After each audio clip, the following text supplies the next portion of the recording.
Hey, it's Sparky, Fifer, 1250 AM, The Fan, beautiful Milwaukee, Wisconsin. The sun is out. My guy, Dwight Albrecht, is here from the Spare Time Pro Shop in New Berlin. Follow him on Twitter or X or whatever the hell you call it at Dewey300. Our guy, Phil Brylow, is here, $2 Phil. Follow him on Twitter at Brew City Bowling.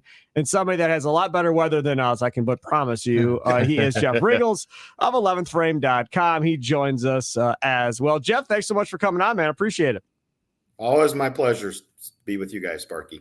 First off, I wouldn't have gotten up this early for us. So just for the record, I'd been like, no. I get up at 3 a.m. normal days, so I got to sleep until like 4:30 here today.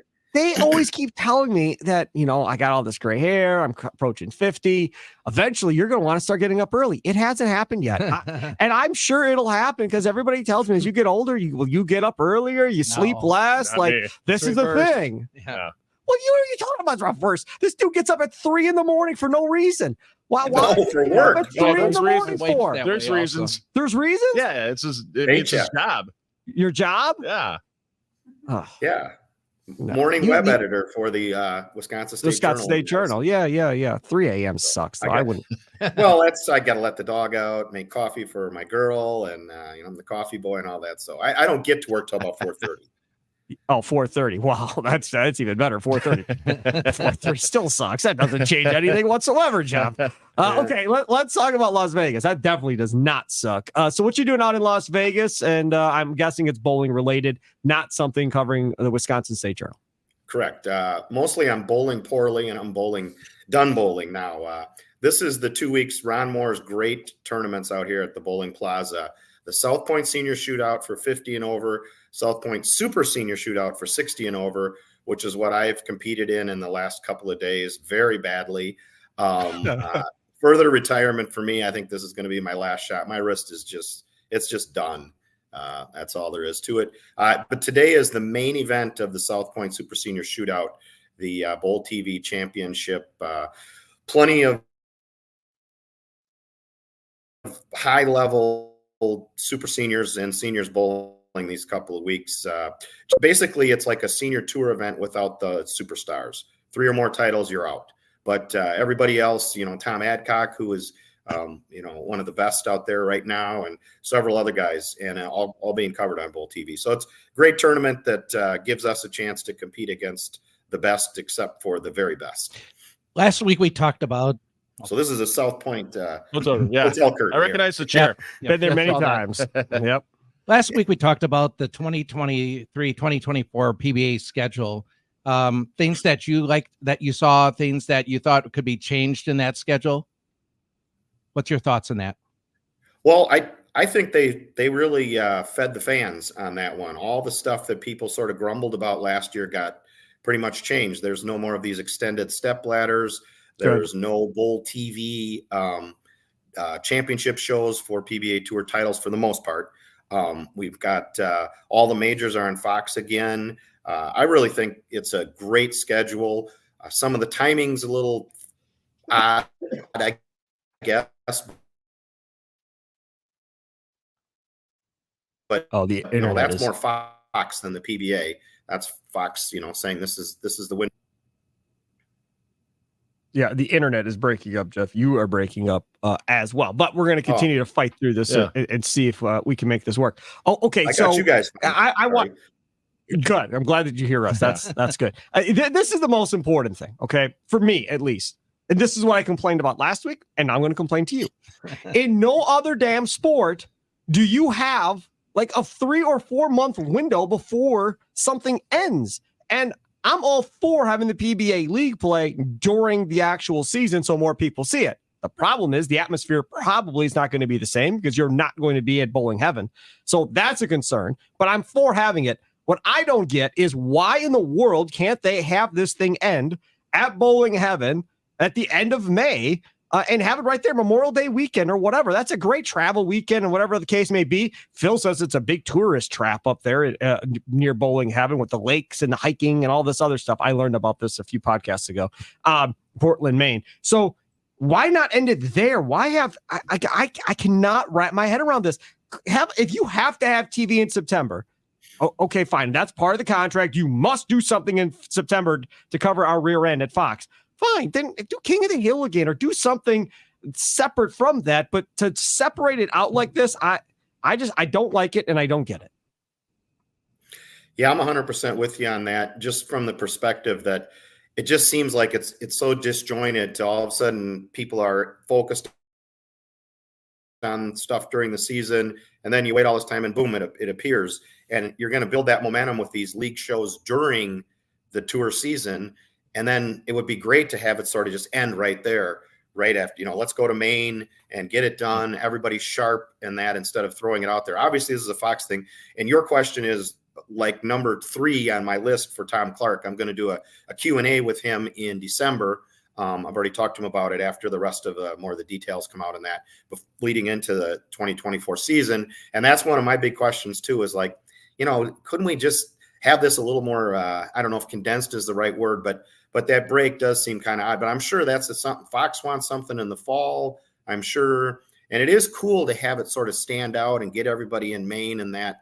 But then again, that ends and you're basically, we don't have any bowling until January of 25, other than some overseas stuff and that. So, I don't know how the World Bowling League will fit in there and that sort of thing, but it is to me, like the year that I really liked was they had it basically ending the season. It was in July, right, Phil?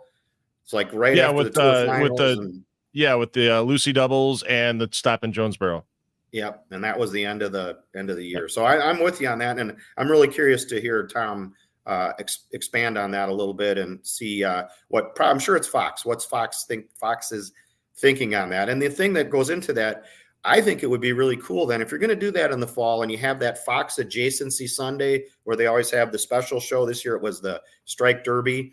Why not have the PBA League Championship show be that window? Yes. When there's all those people watching and all those fans on an NFL adjacency window like that get exposed to the PBA League at Bayside. That I think, and that's another thing I want to ask Tom. To me, that's where what I would put in that window and get all these, extra fans that the NFL game ends and it bleeds into the bowling or whatever after the NFL post game. And there's all this audience there and they turn in and they see this Bayside. They're like, what is this? Never seen the PBA tour like that. To me, that's the cool thing I would like to see, especially if you're going to have it in the fall. Let's do that instead of, no offense to the Strike Derby, but that doesn't do anything for me. Yeah. And looking at the success the PBA has had with TV ratings and that type of thing. And, you turn around, you look at the PWBA, it's just been kind of treading water for the last couple of years, but now we're seeing more women's sports. We're seeing the ratings get higher for WNBA. CBS just had the Women's Professional Soccer League Championship match on CBS the other night. Why isn't bowling picking up with this for the women on the PWBA? What's your opinion on it not picking up and getting more momentum behind it? Is it just needs more money for sponsorship, bigger prize? Is it something that they're running into that way, or are there other factors you think that could change that maybe get a little more network exposure or even cable sports, ESPN or something for PWBA? I think that's a really good question. Badger volleyball is another one in college volleyball. The ratings that they're getting are, they're drawing audiences like the PBA does, 600,000 to 1.5 million from what I've seen. The volleyball, I think the women's college volleyball is super fun to watch, especially, being a Badger, it's, we got a little extra thing, but we watch matches, Susie and I, including last year's Final Four. And that's so much excitement in that. And I think if you could get the PWBA a little more exposed out there, I really think that maybe there's a time now where it might gel a little bit. And perhaps it's too bad that nothing against, this isn't a knock on USBC and BPAA, but an outside body that was totally focused on, like PBA is focused on PBA. It's a Brylow unit, but PBA is focused on PBA. And USBC and BPAA have so many things to deal with there. And it would be neat if it was back on its own, but USBC without them, it wouldn't even exist. They brought it back and they're subsidizing it. But I don't know, there's got to be a spark there or something. Phil Brylow. Nobody talks about the damn women's tour more, I promise you, than Phil Brylow. Phil Brylow is the champion of the women's tour. Phil Brylow should be the guy that's leading that whole thing. and I know they're not going to hire Phil. We all know that. But if you need somebody like Phil that has the passion to talk about women's bowling and be the champion of it. And I'm sure there's a couple of other people like Phil that can do that. You need to find that person and let that person be out in front, working with the women, of sitting down at a table with them and like, okay, I'm open. Let's talk. What kind of ideas do we have to kind of make this thing bigger than life and better? Because I'm sure they have ideas of what they want to try, what they want to do, of sponsors they think could be interested, of, oh, I know this person and they'd be interested. They've talked to me, or I know that person, they'd be interested, whatever. But you're right. I totally agree, Jeff. They need a singular person, commissioner, whatever the case may be, to kind of come in there, organize it, and kind of push it forward. That's all they do. That's their full-time job, is trying to get that thing fixed.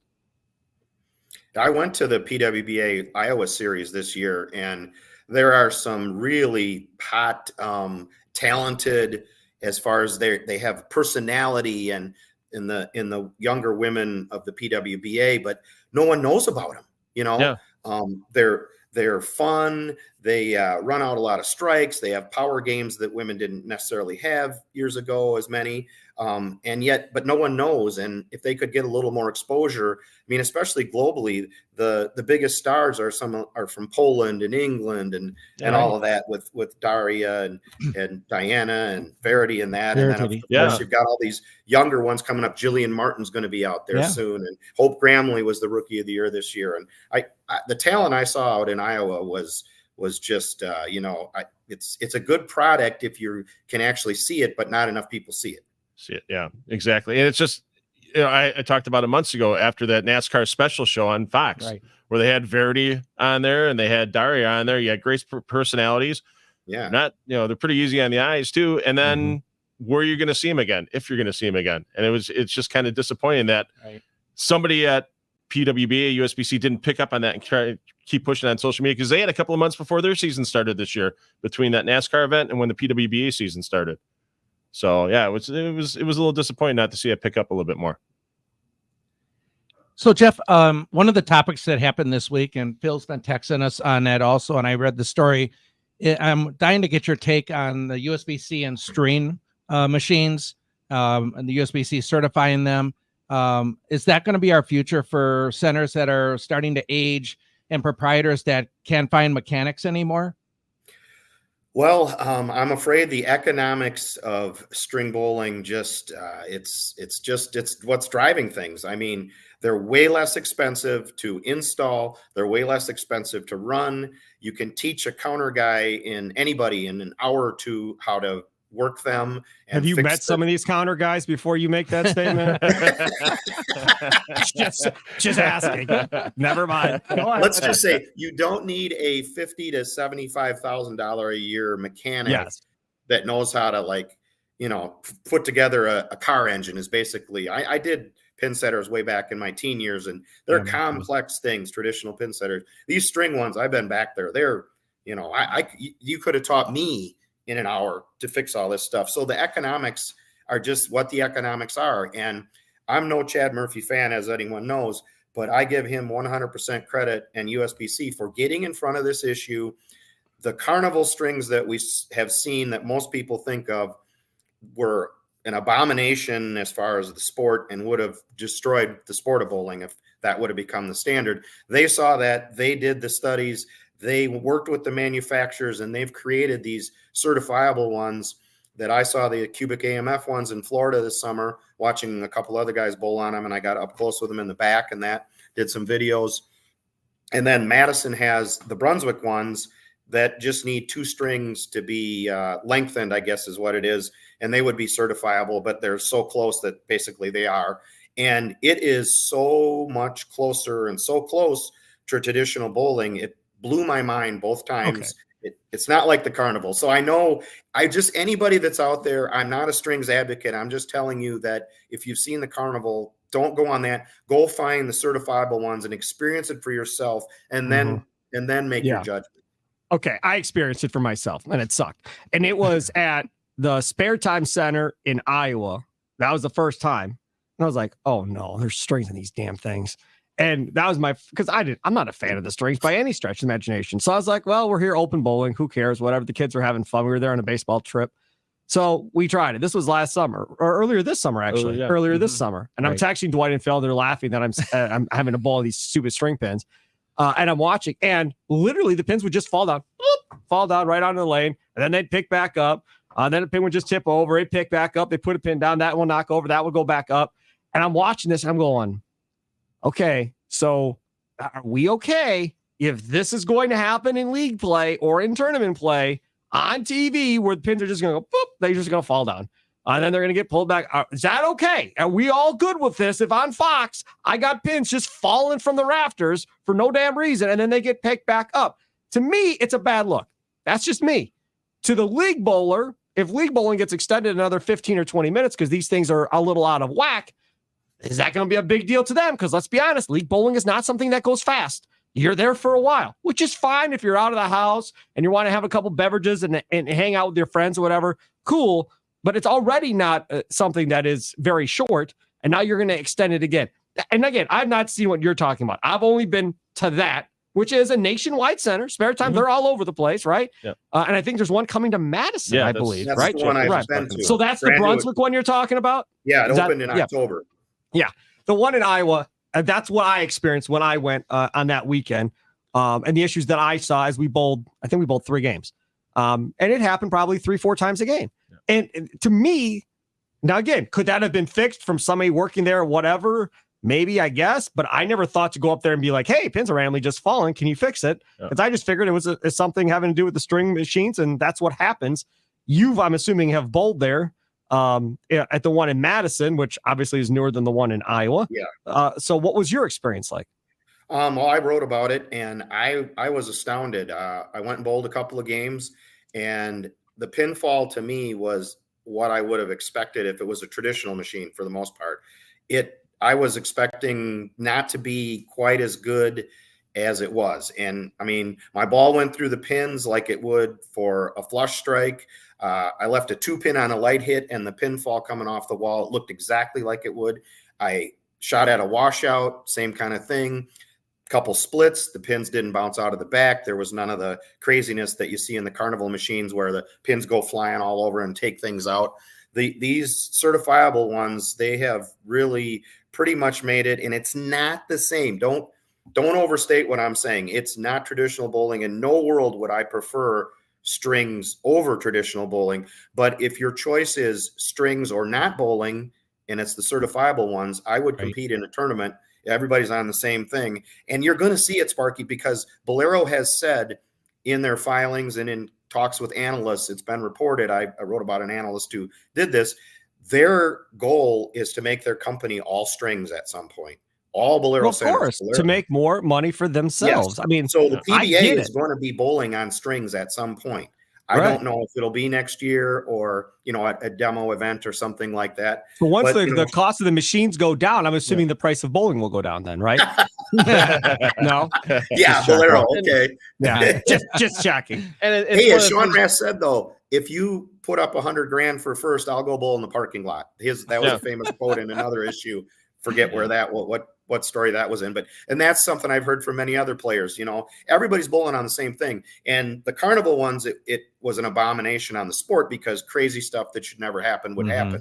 Shooting the 210 at the 10 pin because it would bounce out and make the 2. That doesn't happen with the certifiable ones. So Anthony Simonson bowled on him at this certified string center in Cedar City, Utah. I put the videos in my one story, and I've posted a share of that all over Facebook, and it tell you if you watch that game of that title match, and Anthony wasn't in it, it was Tyler Betts was the guy's name that won it. You watch that and you almost can't tell that that's not traditional bowling. Yeah, they've come a long way. So does the World Bowling League say, to hell with you, I'm not having strings on my damn pins, we're going to go with the traditional bowling pin machines, or they're going to create their own damn pin machines to do it so they don't have to use strings?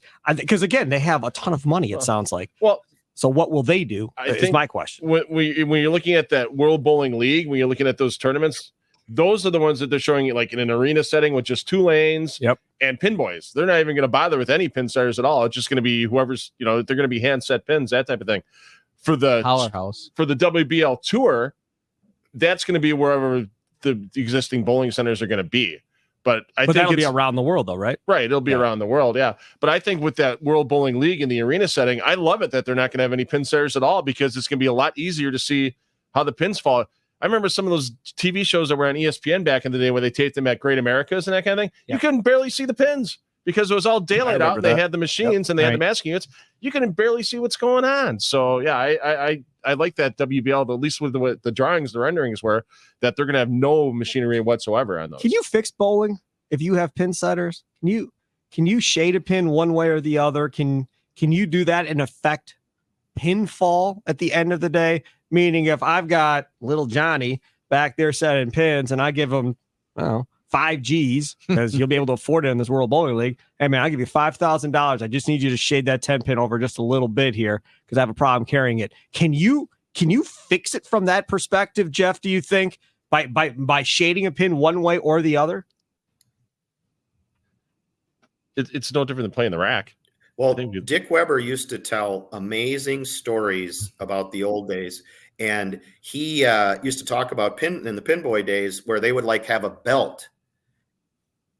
And you'd have a black belt so it couldn't be seen, and like snap that black belt and take out a 10 pin or something like that. What? Now, how often that happened, I don't know. But whenever you have human beings involved in that back there, that's something to be concerned about. And you better have a real transparency and be able to really see everything from a 360-degree thing, which I think that's what Phil's talking about with the World Bowling League. And you'll have cameras on that, so hopefully anything that would go on would be caught that way.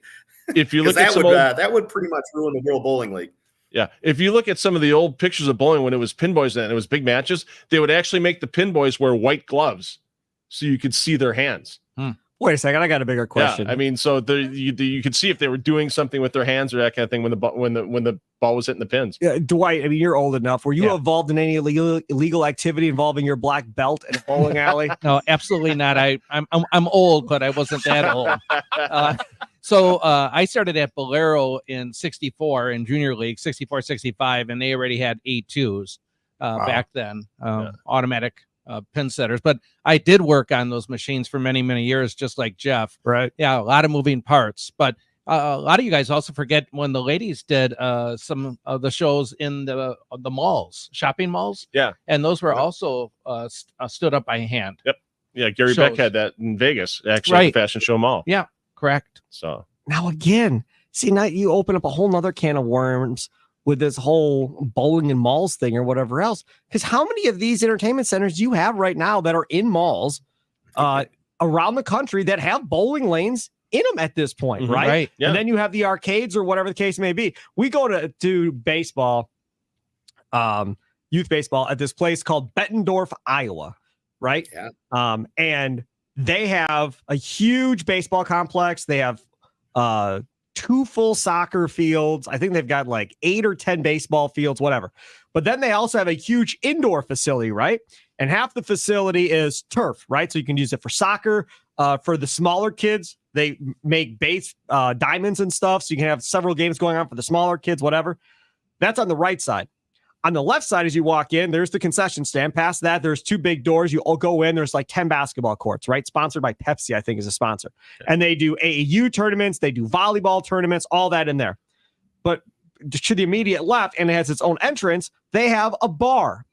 And when you walk in, it's an arcade, okay? And they have a bar all set up there with TVs and everything else. Kids are playing in the arcade.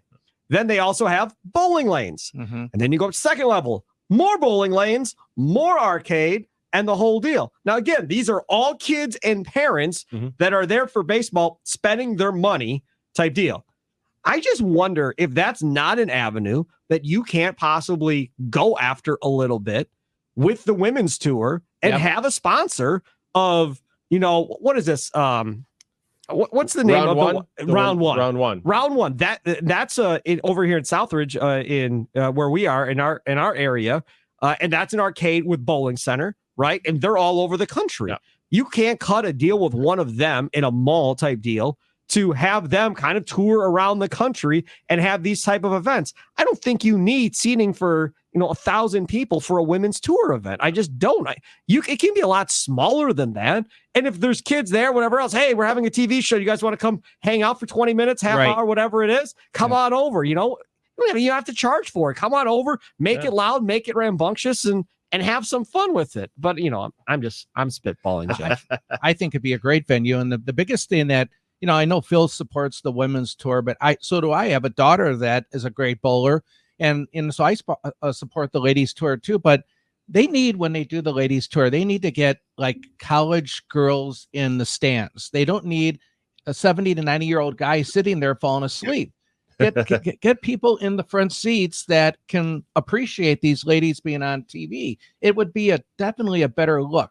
Yeah. And it's just a matter of they need the exposure, and there's enough events that are nearby colleges. I mean, you look at NCAA women's bowling, NAIA women's bowling, and how much that's blown up over the last 10 years. Have them wear their team shirts. Exactly. Yeah. That could be a great outlet for that too. Phil and I were talking about this the other day, and I don't know how clued in you are on this. Brian Stratton, right? They are looking for men and women's bowling coaches here locally. And Phil said it's been a rotating door kind of over there one way or the other. Is that common with bowling coaches because of pay, because of whatever the case may be? Or do you have more longer standing coaches when it comes to college bowling around the country, Jeff? Well, there are a lot of programs that do have coaches that have been there forever. And especially on the women's side, where it's NCAA, they are solidly paid. I mean, you got Nebraska and Vanderbilt, and then you've got some of these smaller programs like the one the O'Keefes went to in Alabama, Jacksonville State, that just started a program. And what did they do? They took their money and they went and hired the O'Keefes away from McKendree and to start their program. And basically, with the transfer portal, they brought all their players almost all over from McKendree, which was a powerful program. And right away, they're a top 10 program in their very first year. Yeah. And so it really comes down to an administration wanting to do that. And of course, on the men's side, there's no NCAA bowling. There's just the various entities, USBC and NAIA and that. But with the women having that NCAA behind you, boy, that Nebraska program, they get the same training table, the same weight room, the same support as the football team, basketball, volleyball. Wow. It's all. I've talked to players. Chaz Callan's daughter, Anna, is part of she's a player at Nebraska and from lacrosse. And, I've talked to them many times about everything that goes on there. It's just astounding. And it'd be cool if UW-Madison, if they wanted to get on the bandwagon there, because it helps with Title IX, and that's why there is NCAA women's bowling. Right. It's a relatively inexpensive sport to build your women's numbers on to meet Title IX requirements. So that's one of the things that's been to the benefit of college bowling. Now, the trouble is a lot of schools, your bowling coach is a volunteer or isn't paid at a full-time level, so that's someone that has a real job outside of bowling, and then they coach a bowling team at their local college on a part-time basis. So that's kind of the differentiator. And are you talking about UW Milwaukee's program, Sparky? No, Brian Stratton here. Oh, okay. Yeah. Well, again, I don't. There's programs that are like that have had the same coach. Eric Littig is a famous one in the Midwest here, who's been running his program for. It's in the Quad Cities, and he's been the coach there for, my God, must be 25, 30 years now. And they're one of the power programs on the USBC collegiate side. So it does happen, but, it's a matter of how much support, like anything else, the administration is going to give. So we're still waiting on the final details of the PBA League. We all know it's going to be on some of the FS1 shows during the year. Is there enough bowling involved in that? And this is just an opinion question, where you think the winners of the Elias Cup this year should be able to get a PBA title out of it? Ooh. Good one. Great question. That is a really good question. Wow, good. Actually, you guys are stealing all my thunder here. That's on my list for Tom in our Q&A too. Great minds think alike. The problem there is that it doubles at least your half of the equation. In the PBA League, you're only 1/5 of your team's competition. And so basically you're 1/5 of winning that title. Is that really worth a PBA Tour title? And it's been done before. I know, but yeah, the team competition that was given, and that was very controversial. And that was I'd one be of the really- two. Yeah. I'd be really curious, like if there was a roundtable of some of the top 20 players on the PBA, what they all would say about that, whether they would, and I'm sure that there's good points on both sides, and it would be a very conflicted thing. And I'm pretty much a purist myself, or consider myself that, a traditionalist when it comes to stuff like that. I wouldn't support that being a PBA Tour title, but that's just me. I didn't like the team one being a PBA Tour title, but boy, it means, I don't care what anyone says, those guys want to win. They want to win that PBA league. Believe me, I've been there. Right. I've experienced it firsthand at Bayside. They are grinding and they are wanting to win. It is not an exhibition or anything like that. They are fighting to win that. Somebody needs to sponsor that and really blow that thing up. I mean, it really would be cool to have it, be called the Elias Chevrolet Cup or something like that, to get a push kind of out of that, and maybe raise that money even more than it is already, that prize pool money, to really, I mean, it'd be cool to say, hey man, you win the Elias Cup, you 5 or 6 or however many there are, split $1 million. Something like that. Now, okay. Now we got something. Now everybody's going to get serious. Now, if you don't get drafted, you really are going to have real tears, because you're out a chance to win that much money. And now there's not going to be all this, oh, I'm friends with you. Here, come bowl with me. I'm friends with you. Come bowl with me. Those days are going to be over. If you're talking about, again, I mean, if everybody gets, say, 200 grand or 150 grand or something like that, that's pretty good money for that. Even if you didn't have a great year bowling to that point, but you're a part of the team that wins it, all of a sudden you're just got a lot better, and you feel better about things. This year was 100 grand for the team to split, so 20,000 a guy for first. It wasn't. It's cool. It's a pride thing for them, and that's why they get all excited about it and get into it. Which, again, this is a brainchild, I believe, of Tom Clark, and he deserves a lot of credit for it. And I don't expect Tom Clark to be the one to go find the sponsor, but that's that would be the fun next step to kind of see if you can get it to that point. Jeff, what's going on over at 11thframe.com? What can people read? Well, boy, there's been so much going on lately with the World Bowling League and the string pin setters and urethane balls, and big story, 2024 PBA Tour. What will be the impact of no purple hammer and no pitch black on tour? How will this hammer NU and the IQ 78, how will those work into those players' arsenals, or will they go to other urethanes? And how will that impact guys that are known to be, favoring the pitch black and the purple hammer? That's going to be a huge, to me, the number one story of the PBA Tour is the impact of that new rule. And that's another thing I'm going to talk to Tom about when I have the Q&A. That's probably my biggest project coming up between now and the end of the year. I'm looking forward to this World Bowling League, getting more details on this. PBA League, I want to hear more. How are we going to do all these tournaments during the year leading into the competition at Bayside? Can't wait to hear that. Pete Weber put his I wrote that up last week too. He put his request for an exemption in for the U.S. Open, and him and I were messaging, and he said when he gets his response from USBC, he will do an interview with me, and we're going to talk about some of his U.S. Open history, which should be fun. Woodlands, where he won one of the U.S. Opens, where he famously, the trophy fell. It wasn't attached right and broke. So one of the more famous moments in PBA history, or infamous, I guess. And real curious to talk to him. And I can't imagine, USBC basically said, the letter to Gotchel, to Pete, or to Andrew Fifer was, we have no reason not to think that Pete would deserve a spot. Basically, that's not a direct quote, but that's what they said. So I'm fully expecting that those two sides are going to bury the hatchet, and Pete's going to bowl, and the fans are going to love it. Now, how competitive can he be at 61 with all the injuries he's had? Who knows? But he's still Pete Weber, and it would be great just to at least see him make match play and make a run at it. I think the people at Woodland would be going bananas if he made a run to match play.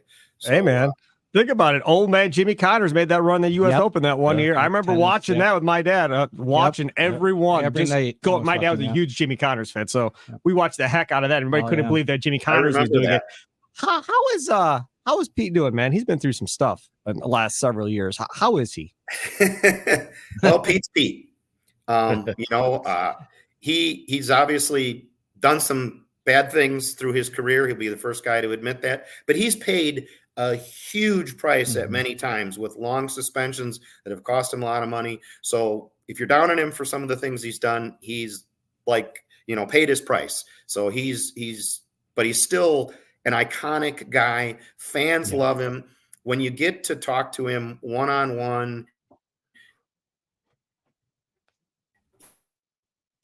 God just interceded and cut off the. That's horrible.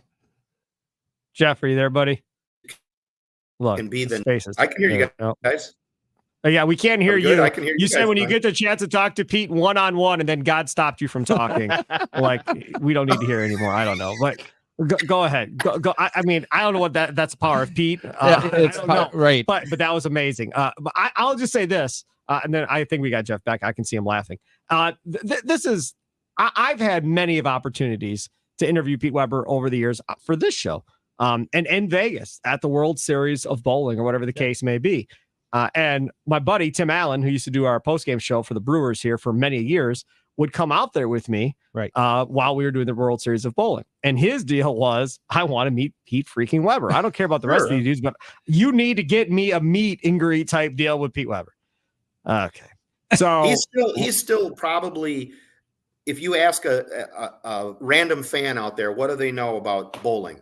He's probably 90% of them. They're going to say his name and maybe the "who do you think you are" thing. But he's still a personality that fans want, even at 61 and nowhere near his peak level of talent. But that's who they want to meet. That's who they want to see. That's who they want to watch. And, that's just reality. And he's a bit of a Jekyll and Hyde character kind of, but the good part of Pete is really, really good. The bad part has been bad at many times in his life. And, I've been friends with him since we were teenagers, and I've seen him do some really great things and, some bad things, but if you get him one-on-one and away from the tension of the bowling and that, where he's just a regular guy playing golf or something, he can really be a good guy. Yeah. We had him at the bar at South Point all by himself. So I walk up, talk to him, and he, of course, does what he does. Dude, F him. I ain't dating no damn pitcher, blah, blah, blah, blah, whatever else. And then he pauses. He starts laughing. He's like, dude, come on, man. Just bring him over here. I'll take a picture with him, whatever. So then brought Tim over, and it was all good. I love Pete. He's been nothing but great to me over the course of time. One last one for you before we leave. Is there a personality, or who it has the closest personality that can become that type of player if they bowl at a high level on the tour now? Anthony Simonson, without a doubt. Yeah. He is probably the most polarizing figure out there now. He's, in my opinion, the most talented, versatile player I've ever seen in the history of bowling. He's won a title throwing a backup ball. Come on. Yeah. And this is what people don't know about Anthony. They see some of his outbursts and things like that, and they don't understand he is incredibly intellectual about bowling. He messages me now and then, and we've talked, and he is the most curious guy. He can take a pin setter apart and put it back together. He's been bowling in regionals and gone back and fixed machines, helped him fix a machine while he was competing. And he is, when you sit and talk to him, he's actually incredibly smart, and he's a curious guy. He's always asking questions. He's very, very, I think, misunderstood. And it's partly because he's not real. If introverted is the right word, that's maybe not the right word, but if he was a little more gregarious in interviews and stuff and with fans, I think he could be just hugely popular. No comment. Knew that was coming. But don't you think? No, exactly. Yeah. No, I don't want. No, stop. Time out. Time the hell out. Hold on. They don't need a saint. No, they need no, a bad I'm not guy. saying that. Right. So if he wants to be a bad guy, kick a ball return, break a ball return, whatever. Go full heel if that's the way we're going to go. I'm fine with it because look, again, we all know my distaste for Rash, but Rash Belmonte, right? That was beautiful because everybody picked a guy, picked a side, and we went. NASCAR, when it was going at his height, you had Jeff Gordon getting booed out of every racetrack because everybody was a Dale Earnhardt fan. Right. Screw Jeff Gordon. Don't care about him. Kyle Busch, boo the hell out of him everywhere he goes. Oh, yeah. You haven't had that on this tour. We got a bunch of nice dudes, which is great. I like nice guys, cool. But they kind of need a heel, right? Yeah. And he could be that heel. I don't want to act up or, go over the top and do something crazy and find out it's fake later. But he could be that guy. But if he's that guy, then he's got to embrace it, right? And he's got to be like, I'm not saying that. I'm just saying that he embraces who he is. He's 100%. If he thinks the pins are off spot and that's pissing him off, he says it on TV. Right. I think that's great.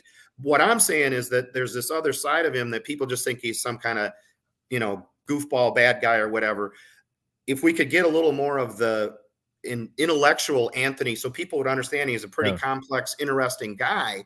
If you had that to go with the villain part, he would be a lot more total character. People, I think, would not look at him as a goofy villain. He would be the complex villain that I think he is. If you use the word villain, he's just really an interesting guy to talk to. And what's funny is we have these things, and I've been trying to pin him down to, let's do an interview where we're going to talk about throwing a backup ball and what you think about when you're bowling. And yeah, I will. And he keeps dodging me. So I wish we got him. Yeah, I know. You guys did. Yeah, that was good. I recorded it. And I'm like, I was kind of pissed too, because I want to get into a more technical area of the things that we've talked about one-on-one, Anthony and I, and show the world that here's this really, really, really deep guy who's not afraid to show you who he is when he bowls. It's all out there when Anthony bowls. If I was advising Simonson, he'd laugh at me. You're out of your damn mind. But you figure it out. Like, okay, I'm the guy everybody gets pissed off at because I have a temper and I'm very competitive and I want to win and everybody gets mad at me and blah, blah, blah, blah, blah. Cool. Then I'm the black hat of this league. All right. I'm wearing all black. That's all you're ever going to see me in is black when I'm on tour. Or my new thing is I'm going to wear a backwards black baseball hat every time I'm on TV. Every time you see me, Pete had his sunglasses. I'm going to have a black backward. And every time somebody asks me, why you got that hat on for? Well, everybody apparently thinks I'm the black hat of this tour, so I'm just going to own it and let's go. The hell with the rest of you. I like that. That's the type of stuff that I would love to see. Just own it and be like, and give yourself a talking point. Pete's glasses were his talking point, and then his mouth did the rest of the work. Right. But he had a talking point, which, by the way, I still don't understand how the PBA Tour never made money off of handing out fake Pete Weber sunglasses to a crowd and have them all wearing Pete Weber sunglasses. Like, I for the love of God, I don't understand how you never made that happen. It doesn't make any sense. Like, everybody would want a fake pair of Pete Weber sunglasses. Everybody. And then have them sign them afterwards or whatever. Like, oh my God. Whatever. All right, we got to go. I'm done. Spare Time Bowling Show. It's another one. Jeff Richgels. Always love when you have him on. Follow him on Twitter at Jeff Richgels, Wisconsin State Journal as well. I do have a request for a story. I don't know if it's been done before or not. I went to a Badger football game against Iowa, and that was an awful deal because the Badgers suck. But either way, went to the game, and sitting in front of me was a couple of people that had just graduated a year or two previous that were band members. And I started having a conversation with them, and I learned quite a bit. Has anybody ever done a story on the Wisconsin marching band and the fact that they get absolutely nothing compared to all the other bands around the Big Ten and what they get, whether it be partial scholarship, whether it be a free meal a day, whether it be something else? Right. Has anybody ever done a story on how, because in other aspects, the marching band is put into essentially the athletic department or whatever the case may be. And that kind of all falls into the thing or whatever else. And I don't know if anybody's really ever went at Chris McIntosh about the marching band and the whole deal, because that is a pretty popular thing. I mean, you're traveling around the state, you're going to Milwaukee Admirals games and performing and doing all of this stuff. And the fact that they get nothing out of this, with all the NIL money flowing and everything else at this point, you can't come up with a pool of money for the damn marching band. Like, to me, that drives me nuts. And I was talking to this kid. I said, what if they came to you all and said, I'll tell you what, we'll give you all partial rides X amount of dollars, whatever else, for your junior and senior years. If you're in the marching band, we'll take care of the junior and the seniors for the last 2 years of their school. He's like, dude, that'd be amazing. Like, we'd be all for it. He goes, we'd be all for just a free damn meal at this point, once a week or whatever the case may be, or once a day, kind of like the athletes get. I think it would be a fascinating story if anybody ever decided to dig into it. Nobody in Milwaukee cares about that, but in Madison, where you are, I think it'd be interesting. Consider a message sent to our city desk about that. So are you saying that other like Big Ten schools, the bands get stuff? Nebraska, Ohio State were two of the bands that were mentioned. Yeah, absolutely. This is the thing. Okay. And hey. Wisconsin gets nothing. So welcome to Sparky's new podcast, Marching Towards the Future. Yes. Hey, I'm a big DCI guy. I can drum corps all day long. We want to do that. Yeah, we'll do another one. I don't Marching Towards the Future. I don't have anything else going on. Just 100 other podcasts. Interesting. Okay. I did not know that. Yeah. It's a bunch of. Yeah, nobody's ever. I don't believe it's ever been written about. So I would be, again, you'd have to figure out from Nebraska and Ohio State exactly what they all get or whatever else, and what Wisconsin doesn't get. But I think there are a lot of marching band fans that love that marching band that would probably rally around it and try and get those kids something out of this deal at the end of the day. Jeff, thanks so much for coming on, man. Really appreciate it. Anytime. I wish I was at South Point Casino instead of here as well. Have a good one. Toodles.